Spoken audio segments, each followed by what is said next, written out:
Okay, Walk to Moons. So today we are going to read chapters 3 and chapters 4. So Sal is going to go to school, and as we read, think about how Sal is feeling about the move. Okay, chapter 3, Bravery. Because I first saw Phoebe on the day my father and I moved to Euclid, I began my story of Phoebe with the visit to the red-headed Margaret Cadavers, where I also met Mrs. Partridge, her elderly mother. Margaret nearly fell over herself being nice to me. "What lovely hair," she said, "and aren't you sweet?" I was not sweet that day. I was being particularly ornery. I wouldn't sit down, and I wouldn't look at Margaret. As we were leaving, Margaret whispered to my father, "John, have you told her yet how we met?" My father looked uncomfortable. "No," he said. "I tried, but she doesn't want to know." Now that was the truth, absolutely. Who cares, I thought. Who cares how he met Margaret Cadaver?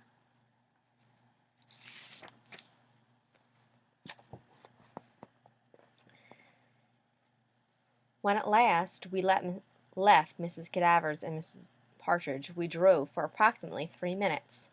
2 blocks from Margaret Cadaver's was the place where my father and I were now going to live. Tiny, squirt trees, little birdhouses in a row, and one of those birdhouses was ours. No swimming hole, no barn, no cows, no chickens, no pigs. Instead, a little white house with a miniature patch of green grass in front of it. It wasn't enough grass to keep a cow alive for 5 minutes. "Let's take a tour," my father said, and on into my pocket-sized bedroom and into the wee bathroom. I looked out the upstairs window down into the backyard. Half of the tiny yard was a cement patio, and the other half was another patch of grass that our imaginary cow would devour in 2 bites. There was a tall wooden fence all round the yard, and to the left and right of our yard were other identical fence plots. After the moving van arrived, the 2 men crammed our Bybanks furniture into our birdhouse. My father and I inched into the living room, crawling over sofas and chairs and tables and boxes. My father said. "It looks as if we tried to squeeze all of the animals into the chicken coop." 3 days later, I started school and saw Phoebe again. She was in my class. Most of the kids in my new school spoke in quick, sharp bursts and dressed in stiff new clothes and wore braces on their teeth. Most girls wore their hair in exactly the same way, in a shoulder-length bob, that's what they called it, with long bangs that were repeatedly shook out of their eyes. We once had a horse who did that. Everyone kept touching my hair. "Don't you ever cut it?" they said. "Can you sit on it? How do you wash it? Is it naturally black like that? Do you use conditioner?" I couldn't tell if they liked my hair or if they thought I looked like a whangdoodle. So, I need to self-monitor here, so I'm checking my own understanding. So, I don't know what a whangdoodle is. So I'm going to have to reread the paragraph and see if I can make sense. I think it must mean something bad, but I don't need to know exactly what it is. I have to infer the word meaning. One girl, Mary Lou Finney, said the most peculiar things. Like out of the blue she would say, "omnipotent," or "beef brain." I couldn't make any sense of it. There were Megan and Christy, who jumped up and down like parched peas, moody Beth Ann and pink-cheeked Alex. There was Ben, who drew cartoons all day long, and a peculiar English teacher named Mr. Birkway. And then there was Phoebe Winterbottom. Ben called her Freebie Icebottom and drew a picture of Bumblebee with an ice cube on its bottom. Phoebe tore it up. Phoebe was a quiet girl who stayed mostly by herself.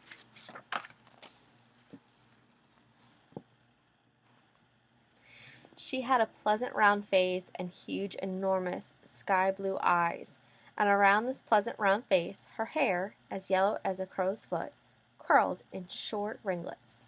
During that first week, when my father and I were at Margaret's, we ate dinner there 3 times that week, I saw Phoebe's face twice more in her window.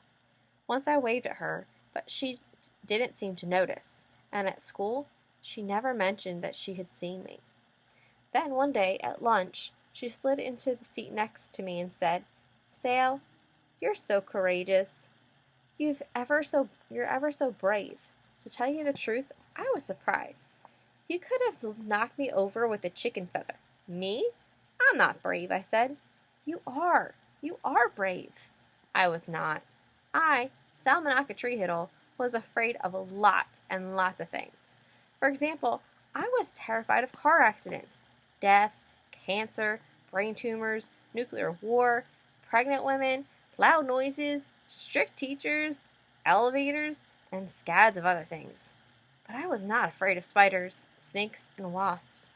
Phoebe and nearly everyone else in my new class did not have much fondness for these creatures.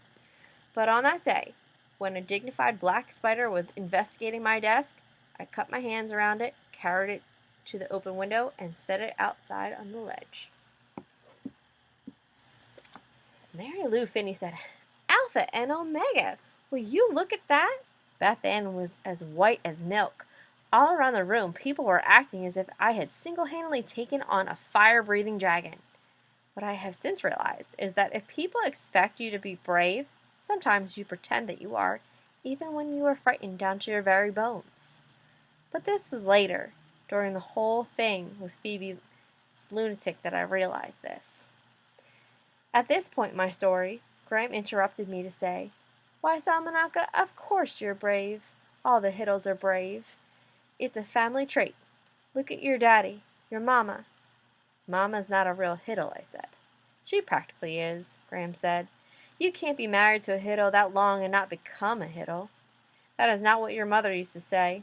She would tell my father, 'You Hiddles are a mystery to me. I'll never be a true Hiddle.' She did not say this proudly. She said it as if she were sorry about it, as if it were some sort of failing in her. My mother's parents, my other set of grandparents, are Pickfords, and they are as unlike my grandparent Hiddles as a donkey is unlike a pickle. Grandmother and grandfather Pickford stand straight up, as if sturdy steel poles ran down their backs. They wear starched, ironed clothing, and when they are shocked or surprised, which is often, they say, 'Really? Is that so?' and their eyes open wide and their mouths turn down at the corners. Once I asked my mother why grandmother and grandfather Pickford never laughed. My mother said, 'They're just so busy being respectable. It takes a lot of concentration to be that respectable.' And then my mother laughed and laughed, in a gentle way, and you could tell her own spine was not made of steel because she bent in half, laughing and laughing. My mother said that Grandmother Pickford, one act of defiance in her whole life as a Pickford was in naming her. Grandmother Pickford, whose own name is Gayfeather, named my mother Chanhassen. It's an Indian name meaning tree sweet juice, or, in other words, maple sugar. Only Grandmother Pickford ever called my mother by her Indian name, though. Everyone else called my mother Sugar. Most of the time, my mother seemed nothing like her parents at all, and it was hard for me to imagine that she had come from them. But occasionally, in small, unexpected moments, the corners of my mother's mouth would turn down and she'd say, "Really? Is that so?" and sound exactly like a Pickford.